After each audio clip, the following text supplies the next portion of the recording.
వడగాల్పులు తీవ్రమవుతున్న వేళ తెలంగాణ ప్రభుత్వం కీలక నిర్ణయం తీసుకుంది. వడగాల్పులను విపత్తుగా ప్రకటిస్తూ జీవో జారీ చేసింది. వడదెబ్బతో మరణించిన వ్యక్తి కుటుంబాలకు పరిహారం ఇవ్వాలని రాష్ట్ర విపత్తు నిర్వహణ శాఖ నిర్ణయించింది. బాధిత కుటుంబాలకు 4 లక్షల పరిహారం ఇవ్వాలని నిర్ణయించింది.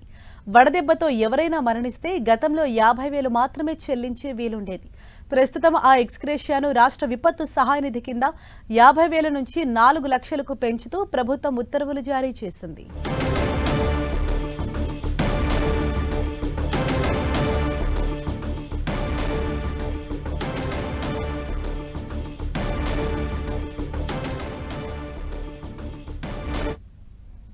తెలంగాణలో ఒకవైపు సూర్యుడు ప్రతాపం చూపుతుంటే ఇప్పుడు వరుణుడు కూడా ఇందుకు జత కలిశాడు. ఎవరూ తగ్గట్లేదు. ఇప్పటికే రాష్ట్ర వ్యాప్తంగా 40 డిగ్రీలకు పైగా ఎండలు కాస్తుంటే ఇప్పుడు వర్షాలు కూడా వీటికి తోడయ్యాయి. పలు చోట్ల వర్షాలు కురుస్తున్నాయి.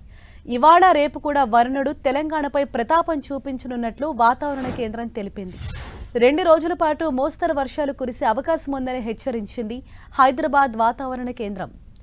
ఆగ్నేయ మధ్యప్రదేశ్ పరిసర ప్రాంతాల్లో విదర్భ మీదుగా తెలంగాణ మధ్య ప్రాంతాల వరకు ఉన్న ఉపరితల ఆవర్తనం నుంచి ద్రోణి సగటు సముద్ర మట్టానికి 0.9 కిలోమీటర్ల ఎత్తు వరకు కొనసాగుతోంది. కోస్తాంధ్ర, యానం మధ్య ప్రాంతాలు, పరిసర ప్రాంతాల్లో ఉపరితల ఆవర్తనం సగటున సముద్ర మట్టానికి 0.9 కిలోమీటర్ల ఎత్తులో కొనసాగుతుందని హైదరాబాద్ ప్రాంతీయ వాతావరణ కేంద్రం చెప్పింది.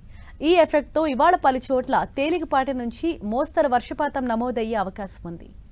భూపాలపల్లి, ములుగు, కొత్తగూడెం, ఖమ్మం, నల్గొండ, రంగారెడ్డి, హైదరాబాద్, మేడ్చల్, మల్కాజ్గిరి, వికారాబాద్ జిల్లాలో అక్కడక్కడ ఉరుములు, ఈదురుగాలులతో కూడిన వర్షాలు పడే అవకాశం ఉందని చెప్పింది.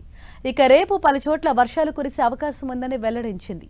ఆయా జిల్లాలకు ఎల్లో అలర్ట్ జారీ చేసింది. గడిచిన 24 గంటల్లో ములుగు, సూర్యాపేట, ఖమ్మం, కొత్తగూడెం, నల్గొండ జిల్లాల్లో పలు చోట్ల మోస్తరు వర్షపాతం నమోదైనట్లు వాతావరణ కేంద్రం తెలిపింది.